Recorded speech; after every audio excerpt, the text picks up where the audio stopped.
Welcome to the Ty and Rye the Finance Guys podcast, covering weekly investment news, important financial topics, and expert interviews. We want to help you become more knowledgeable about the financial world around you.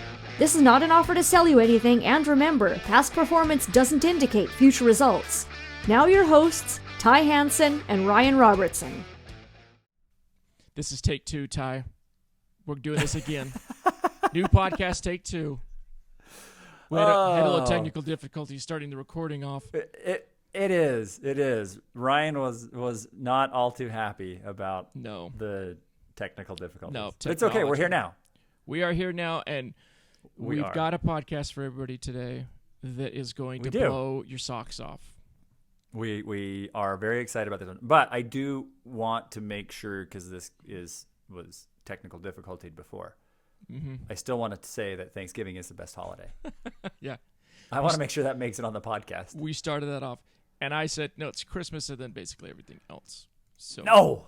Yeah. Thanksgiving, but without a doubt. In the spirit of the holidays that are coming up, whether it's Thanksgiving, Christmas, Hanukkah, Kwanzaa. Kwanzaa. Very dignified. I actually celebrated Ramadan with some Turkish people when I lived in Europe. It was awesome. There you go. Anyways, go ahead. There please. You go. I digress. In the spirit of all the holidays, including Christmas, which is the best, we are starting and we've talked about it, the ETF challenge with a prize. Very good prize. We're going to talk about that. We do have prizes. Yep. It's kind of like fantasy football for number nerds. Sure. Yeah. For money nerds. Yeah. That's what it is. Yeah. Yeah. It's going to be fun. We're going to go through everybody who's listening. Excited. We're going to talk about ETFs, what they are, how they work, and then we're going to show you where to find them, how to look at them, how to research them, and then we'll talk about the challenge and how you do it. It's going to be fun. You and I are going to be in. We're going to see how terrible we do against everybody else, too. Yeah, when somebody ends up kicking our butt, the part of the prize package is you get a job offer from my Prosper team to come help trade for us. Wow. It's not really. That was actually not real. That was just pretend. So Ty, this don't doesn't constitute tease a job everybody. offer. Stop teasing everybody. I know. I'm sorry. Yeah. I got all excited. Boy, you who cried wolf. Don't do that. That's true. That is very true. Okay, so we're going to talk about EFTs, electronic exchange traded funds. I'm used to saying EFTs. Or NFTs. Or the NFL. None of or those. XYZ. Or RIA or IRAs. None of those. Yes. Exchange traded funds. These are kind of the core of a lot of investment strategies out there. We love them. We do them all the time. It's kind of the meat and potatoes of everything that we do. Yeah, there's a really good use for ETFs, and the idea is now sometimes our portfolios will be built upon more individual stocks, right? Yes. Because essentially that's what an ETF is like a mutual fund, right? Which a mutual fund is it's a fund of a bunch of individual stocks, right? Yeah. And the idea is, I can accomplish some diversification, right? Meaning if I buy 100 stocks, they're all focused on pharmaceutical, right? They're 100 pharmaceutical companies. Well, if 25 of those pharmaceutical companies completely failed, I still have these other 75 over here that they're balancing me, or they're pushing me up, so I still win. Versus if you're just picking 2 or 3 of those pharmaceuticals, what's the you have some statistical probability that you're going to pick one of those companies that fails and you lose a lot more money. Yeah. Now obviously you give up some of the bigger upswing, but you're diversified, right? So the big key difference though between a mutual fund and an ETF is, what do you think it is, Ryan? I am going to say is their ability to be bought and sold.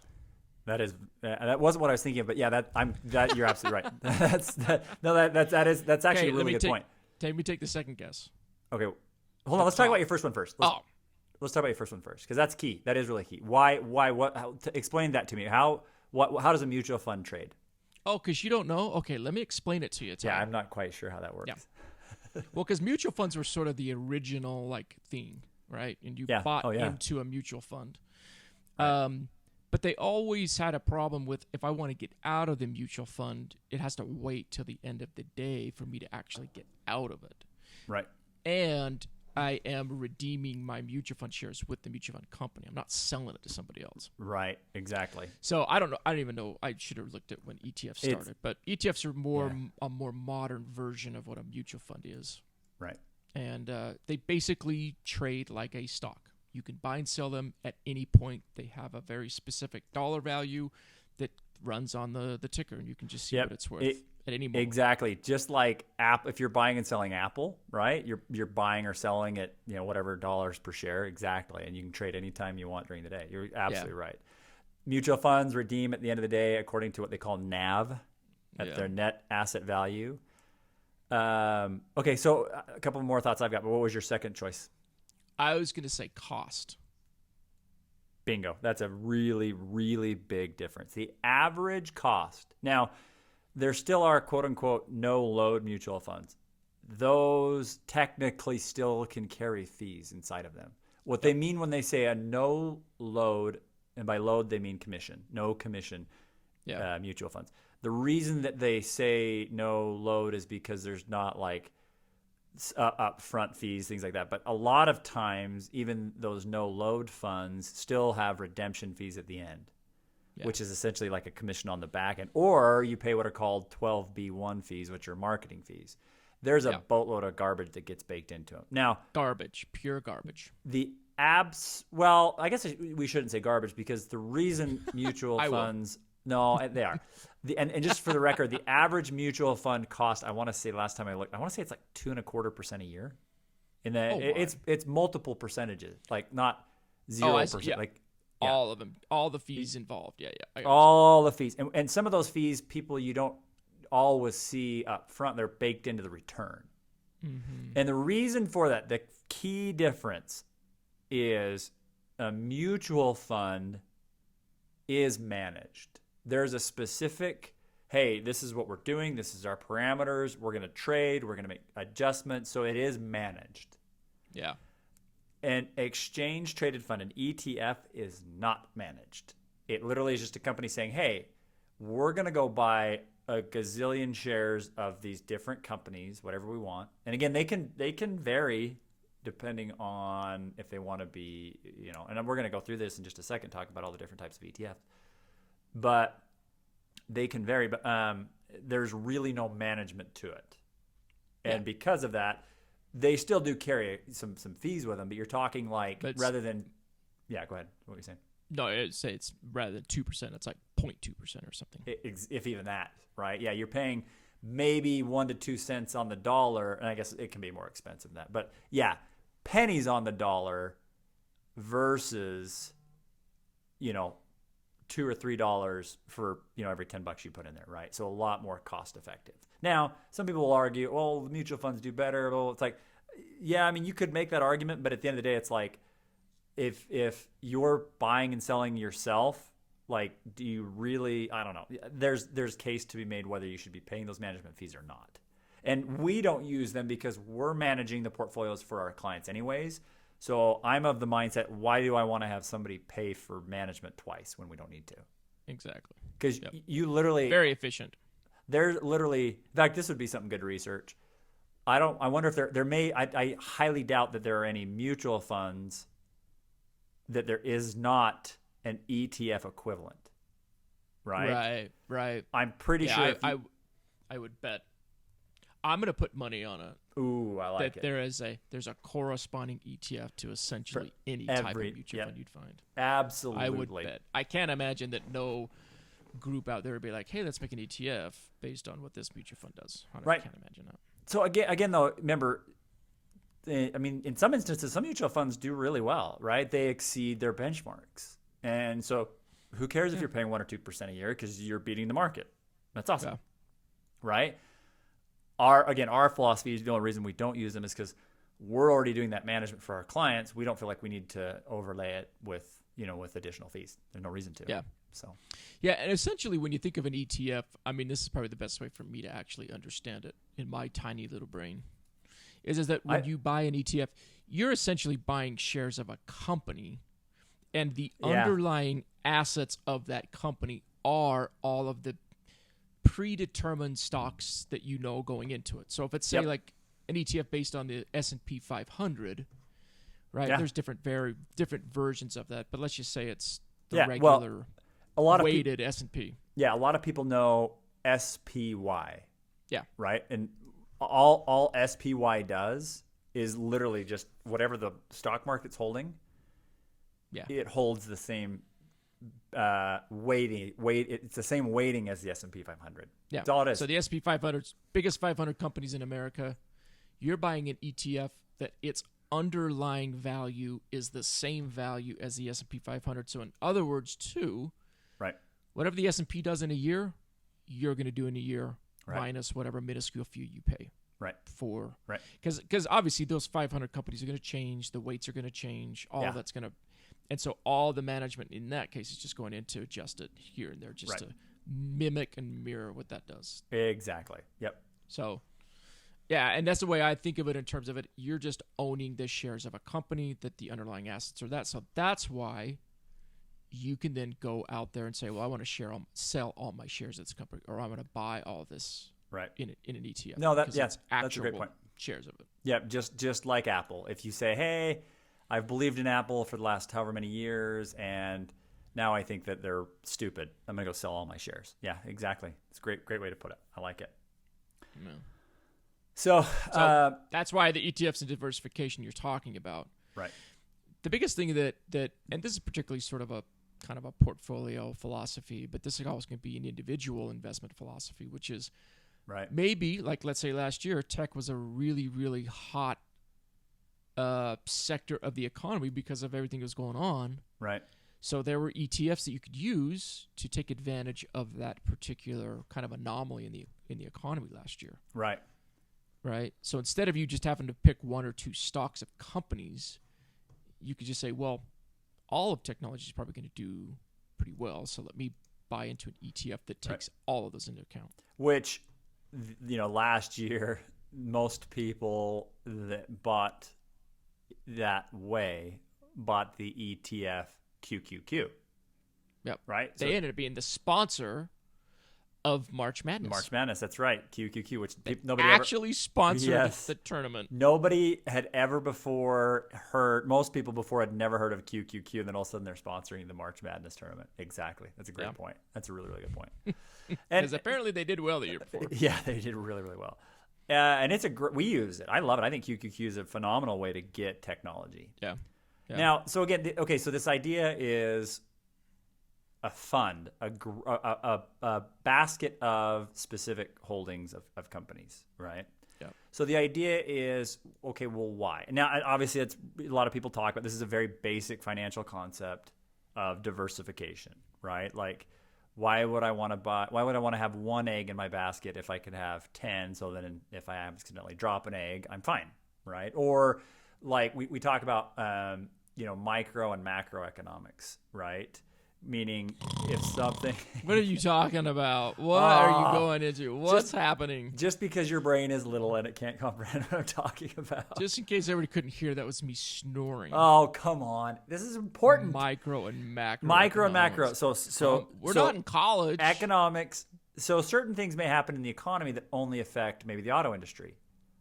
Or you have something better way to put it. You have something that happens at a larger scale, like COVID, that impacts the entire market. Would that be the macro scale? Macro is macro. Micro is micro. Right? I think I did that right. As Albert Einstein says, Ty, if you can't explain it to a 2-year-old and have them understand it, then you don't understand it. Crappy. Well, I thought I just did explain it to you. Micro and macro, right? Man, so, I'm just giving you. I know, man. You are saucy. Just because we had to record this twice, it's all good, man. I know. It's all good. So yeah. So the idea is then, well, if I'm diversified inside that ETF, then the micro things, the small changes. So if also the auto industry gets its butt kicked for whatever reason, supply chain issues, right? Like we're seeing right now, or the restaurant or hospitality industry, if that gets its butt kicked, your overall portfolio is not going to complete. You're not going to lose, 50% of your money overnight, right? So it's this basic adage of diversification. Well, so the thing that I really want to touch on that is, so I just see this so often with our clients where, and I don't want to bag on people, because I love and I will always encourage and I always welcome clients trading their own stock portfolios. I love it. The more people can get involved, learn what we're doing, it just makes you a more intelligent investor. I love it. Love it. Now, what I would say is that, and I'm not trying to be arrogant, more often than not, you're like, oh, I get super excited about these stocks. It's a little bit of FOMO because you're like, oh, like Tesla's, everybody tells me Tesla, or everybody tells me this or that. You buy in, and then something changes in the market and you're not really paying attention, and your portfolio is going to get its ass kicked, right? And so I'll give an exact example of this. Now, again, don't get me wrong. I've got really good buddies of mine. One of my really close buddies, Mike, right, who you and I went to lunch with in St. George a couple weeks ago. Mike trades his own portfolios and does really well, right? Super smart guy. Love it. Again, at the end of the day, it's like, no, you're good, dude. Keep doing what you're doing, right? I'll be the first to tell it to somebody. Yeah. But I would say that in my experience, that's maybe 10 to 15% of the time is people can trade that efficiently. Okay? Yeah, right. So this idea then is use ETFs versus trying to be all, hey, I'm going to go pick the right stocks, because like if you even just a little bit of research and buying a few ETFs, you can actually outperform the market. I don't want to say it's super easy, but it's not rocket science. So exactly to your point, right? You talked about QQQ last year, right? So last year you could be watching trends and looking at it and see, okay, well, hey, technology is doing really well. What's the best performing technology ETF? And you can see and you buy it and you use that, right? So that's a lot less risky than saying, well, I'm going to go buy Microsoft and Apple and Facebook and Amazon. Like I'm going to buy FANG, right? Mm-hmm. The basic tech stocks, right? And then all of a sudden you get your butt kicked on 2 or 3 of those and you lose more money, right? There's nothing wrong with this ETF trading strategy. I've seen people be very successful doing just that. Now, sometimes in our portfolios, we'll have a heavier weight in individual stocks. Sometimes we're more in ETFs. It just depends on the overall risk, right? If there's way too much individualized risk in the market, we'll take a step back from individual stocks and be more ETF based, because it just helps us reduce risk, right? Well, okay. Yep. I've posed this question to a boatload of clients recently. A lot of clients. I've asked them this lately, and I'm like, hey, a boat full of people. If there was a boat with a lot of people in it, I asked all the people in the boat, what do you think is the best? Because there's basically 10, 11, 12, depending on how people look at the different sectors of the market. There's basically 10 to 12 sectors, right? And a different market sector just means like, so healthcare is different from technology, right? They're just very different sectors of the market. So I've asked clients, I'm like, what do you think is the best performing market sector this year? And I think I even asked you this a little bit ago. But everybody that I've asked, they're all like, oh yeah, tech, for sure. 100%, it's technology. I'm like, wrong. Year to date, it was not technology. Year to date, it is energy. Energy has mopped the floor. It's almost, so it was as high as 65%. Now we're sitting closer to high 50s, 55, 60-ish in that range. Right? Mm-hmm. Versus then in second place is tech at 36% year to date. These are all year to date numbers. Okay. And overall the market's what? Overall the market's right around, what are we? About year to 20%. S&P is about 26%, 25%. Roughly. And then when you look at a close third, like literally neck and neck with technology. What would you say? Horse racing. What would you say? Horse racing. Horse racing. I can't even think of a name of a horse. I was going to try and think of a name of a horse to be funny, but I couldn't even think of one. War Admiral. What? Rear Admiral? War Admiral. War Admiral. Oh, Rear Admiral. Seabiscuit. Seabiscuit. Okay, what would you say, Ryan? What do you think is the third?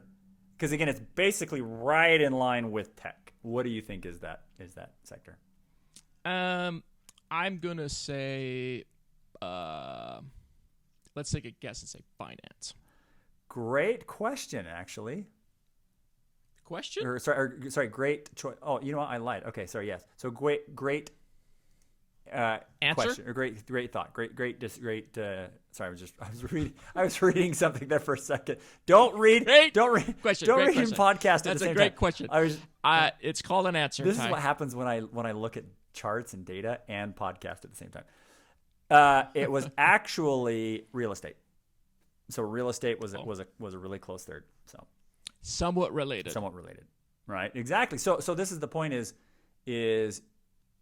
that shows you there's a big difference from last year where it was tech, right? Things have made changes, and so you don't have to take on as much risk, and that's where you can. And so again, I want to use one specific example from I was talking about clients and things like that.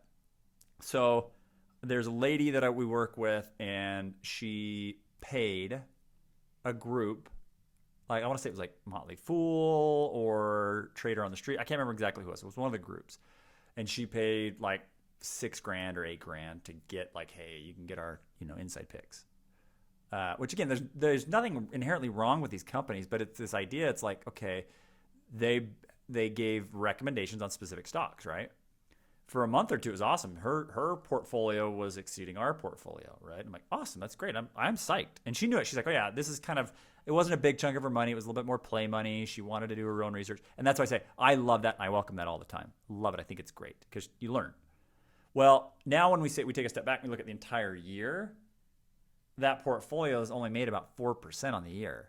Actually, a good chunk of that portfolio was negative for most of the year. And now, and obviously we've beat that in spades, right? We're almost 20% in her portfolio, right? So my point is this: it's like there's nothing wrong with not playing the individual stock game, just picking a handful of ETFs and running with it, right? So that's why this idea of diversification using exchange traded funds can long term can produce a very good return.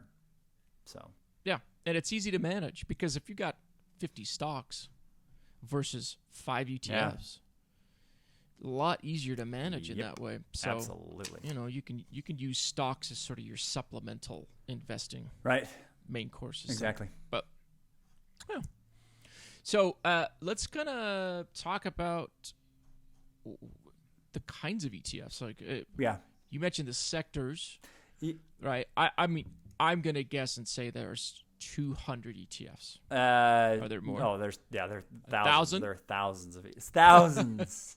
Yeah, that's not all, Ryan. But what it shows you though is that there's kind of a lot of ETFs that are probably useless. Yeah, exactly. Because they're very specific and or obscure, and maybe they just don't have the greatest returns. Right. But there's probably, I don't know, maybe 50 that if you looked at have some value for just about absolutely. Everybody. So in fact, I'm just going to look at here are let's see, 1, 2, 3, 4, 5. Here's about 7 or 8 just main sector ETFs. And I'll just name them off really quick that you can buy, right? So you can buy like the healthcare sector, right? XLH, I believe all right, let me pull up which it is. So there's the financial sectors you could buy, utilities. XLE is an energy sector portfolio you could buy. QQQ. You can buy XLB. That's XLB. QQQ, that's the technology one. XLB is kind of the building materials market subsector. So we looked at one just as we were preparing for this, and there is one REMX. REMX. And what we're talking about, when I'm saying letters, those are tickers, right? A ticker is basically what's your call sign, what's your number, what's your letters, and that's kind of that's what you trade as. Yeah, the REMX follows the different bands of REM. Yes. And the different cover bands. It's all of REM. based on ticket sales associated with the band REM. Yep. Losing My Religion. What's the frequency, Kenneth? My What's the frequency, Kenneth? That is an awesome what's REM frequency, song. Kenneth? Love that song. Everybody Hurts. Was that the name of that song? Everybody is. hurts. End of the world as we know it. It's the end So, of the world as we know well-performing it. ETF.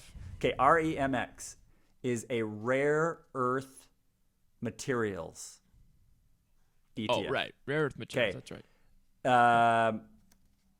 All right, out there in podcast land, take 1 second and think, what do you think rare earth materials year-to-date return is? Okay.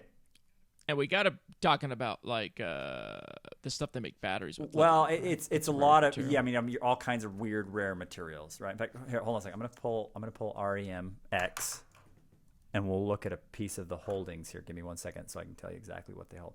Its year-to-date return, people, is 76%. So if you held that particular ETF year-to-date, so basic materials. Let's see if it'll show. Like there's some rare earth companies out of China. It holds Lina Rare Earth. Let's look at Linus Rare Earth Limited. It holds about 7% of that. Anyways, so I'm at Yahoo Finance, yahoofinance.com or googlefinance.com, and you can find all kinds of awesome information. But anyways, that's my point. So like, again, like you could hold that, and the overall risk of REMX. Let me go back to it. Give me 1 second because I want to look at some of its risk information.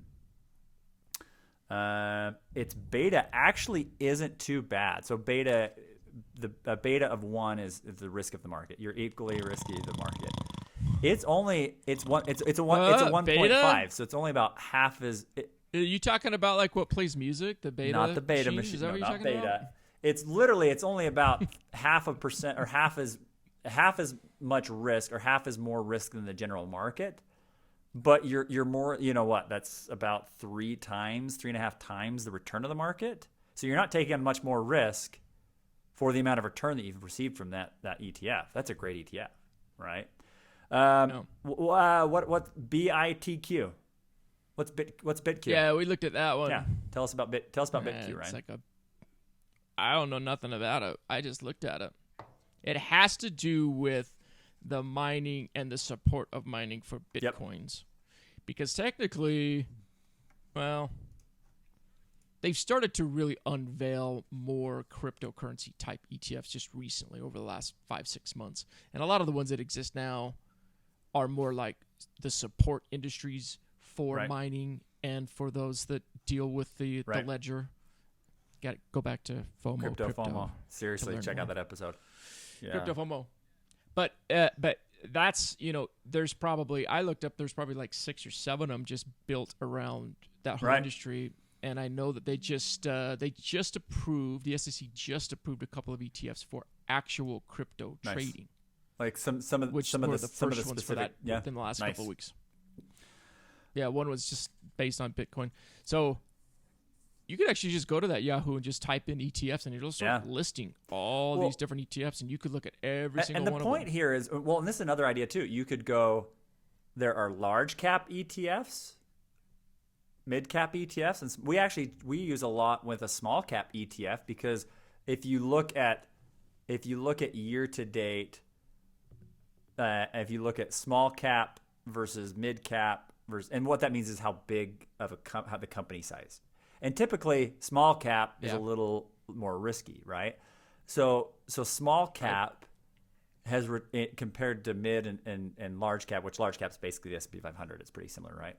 So small cap's outperformed. It's kicked out an extra 3.5% year to date. Meaning, so just by the fact that you're holding more small cap means you've returned 3% more, right? So and one last thought too before we actually start talking about this is a really interesting concept as well. So if you compare SPY, which is the basic S&P 500, to RSP, RSP is actually also the S&P 500. RSP has I'll have to double check it. I haven't checked it in a little while, but for most of the year, RSP was actually kicking the SPY's butt. Which you're like, wait a second, if they're both S&P 500, how can one kick the other one's butt? Yeah, how? I explained that. So SPY trades exactly like the S&P 500, which the S&P 500 is not equally weighted between all 500 companies. It doesn't give an equal percentage to each company, right?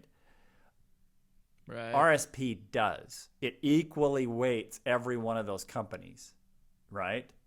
So SPY is just like the S&P 500 is a lot more technology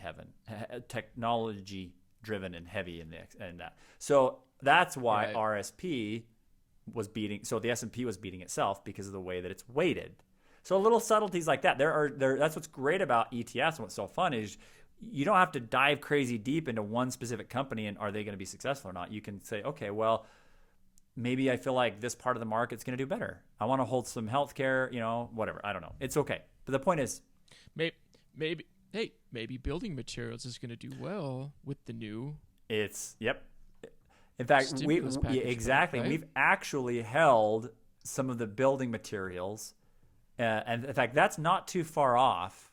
It's in that high 20% range, right? So it's actually done really well. It's in the top 5 or 6 ETFs for the year. We've held that in our portfolio a good chunk of this year, not a high percentage, because building materials have a lot less ups and downs volatility, right? So it actually still a decent return. So that's actually a good thing to talk about too, not to get too technical, but you look at returns and the amount of volatility they have, right? And actually, if we were to rank them based on their overall return versus how many times they had a wild swing up or down, building materials is probably closer to number 1 or number 2 because it still had a great return. And think about that. If you held just building materials, you're basically beating the S&P 500, right? But let me tell you really fast what the beta is of building materials. Again, boring as hell, right? Like lumber and we're not talking about alpha male, beta male we're stuff. Talking about. Well, actually, it does show it's got a little bit higher beta. That's interesting. I thought it would be lower. But anyways, typically that's been a little bit more easy ride than the other. But okay, ETFs, different parts of the market. You can still build cool strategies with ETFs, not having to pick individual stocks. No. So here we contest go. time for this. Maybe we've talked enough about ETFs for people to go in and join the contest because we thought it would be fun. Now, we may be wrong. It may not be fun at all. But we thought it would be fun to include anybody who wants to be in this contest to build their own fake ETF portfolio. And everybody gets to choose the ETFs they want, right? And we're going to see everybody starts with $10,000 or maybe everybody starts with $1 million. It's fake money. Yeah. It's fake money, so we can make whatever we want. Whatever we want, we can make it. But then we track that for a full month of December, and we're going to see who comes out on top. And Ty, I want you, since you are the big money spender, I want you to say what the win. We're going to keep track of for everybody that's doing it. I want you to tell dollar bills, y'all. So it's pretty cool. So okay. So what we're going to do at the end of the month, so we're saying, okay, you've got to have your picks to us. Ty, hold on.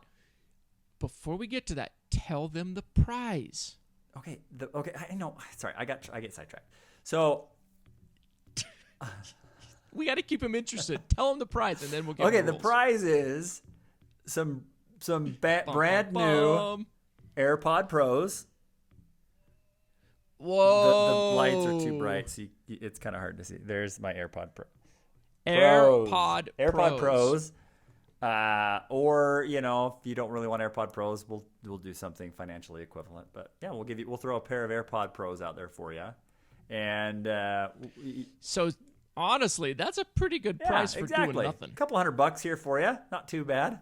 Ryan will open up his old pocketbook and pull out a few $100 bills, and we'll have a little prize for you here. Yeah. And maybe we have you on the show. Heck yeah, that's actually kind of a cool idea too. Ask you about your picking style. Okay, tight. So the rules now, right?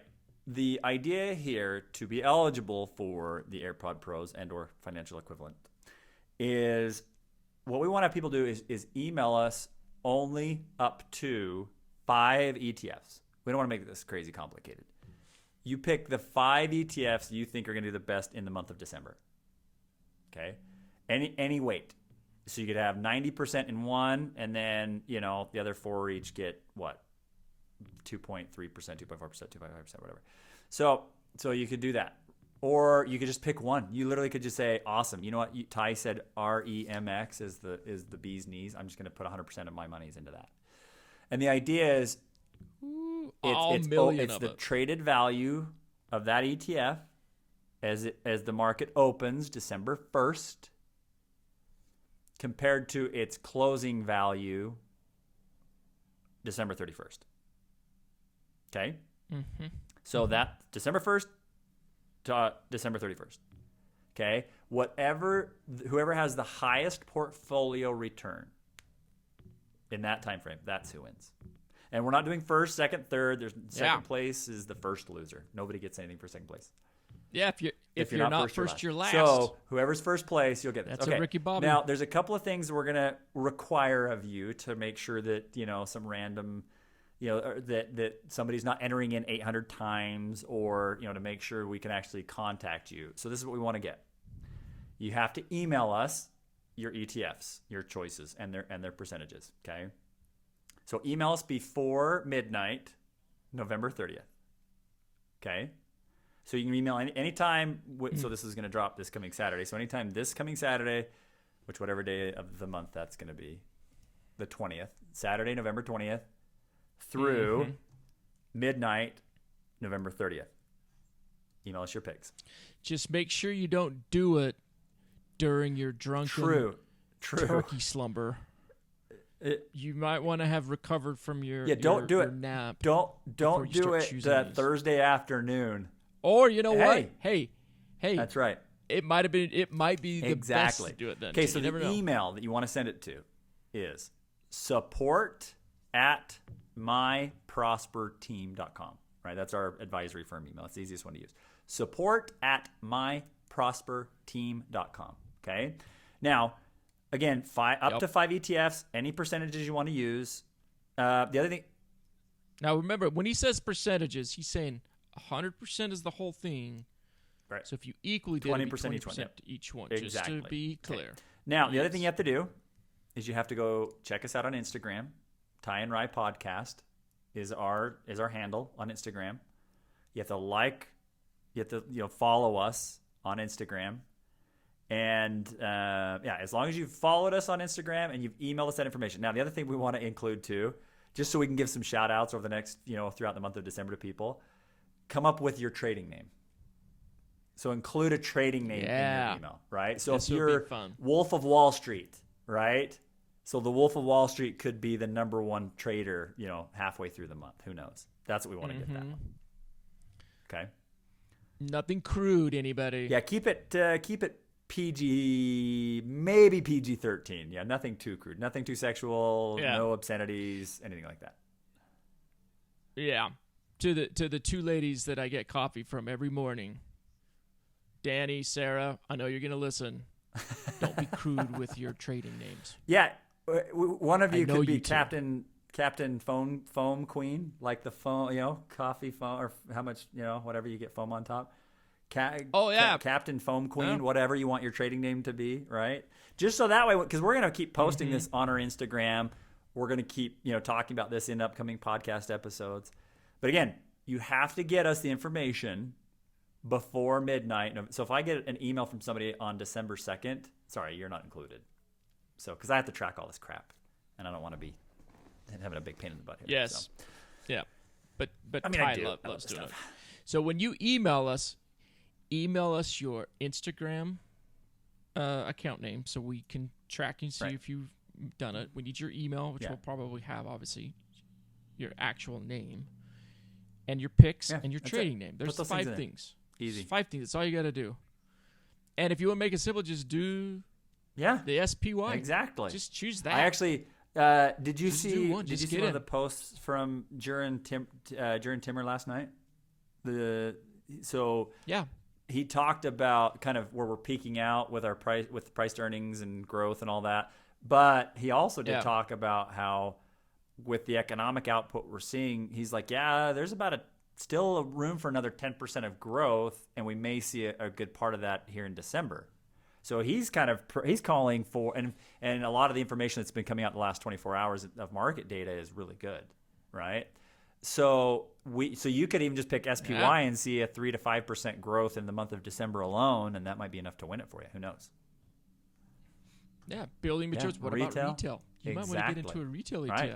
It's Christmas time. Yeah, you're going to spend money. It could come back to you in the form of new AirPod Pros because you're spending money and kicking those stocks up. Who knows?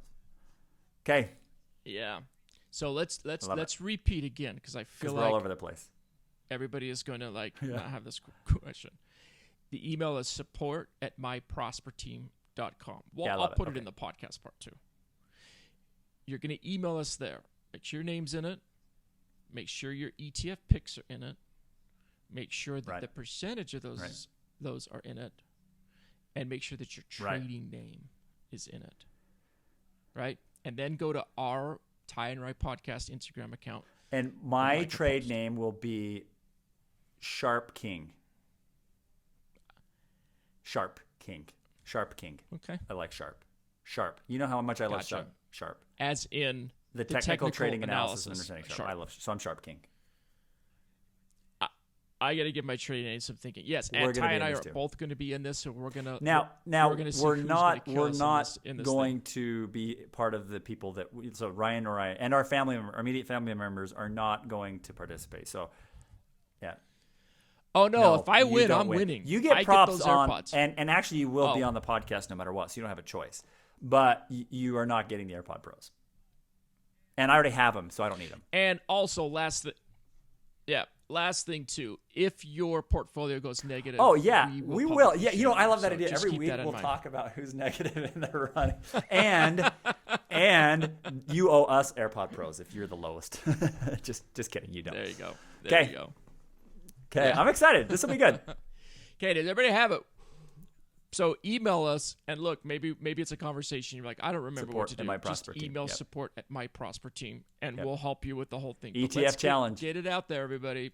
Put your picks in. I think it's going to be fun. It's going to be great.